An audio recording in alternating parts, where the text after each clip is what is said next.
If Tyler Loop makes that field goal, is John Harbaugh still here coaching this team? For a week.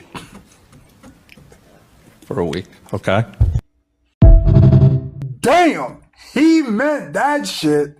He didn't crack a smile, a smirk, didn't chuckle. I mean, look at as he drinks the water. He looks like he's just washing the disgusting taste of this season out of his mouth. I mean, that only means one thing, that John Harbaugh had to win the Super Bowl this year in order to keep his job. The look he gave that reporter just shows us he was completely over the underachieving of John Harbaugh. Ravens fans have every right to feel the way that we've been feeling for these past few seasons, and I'm glad that our owner is standing on business.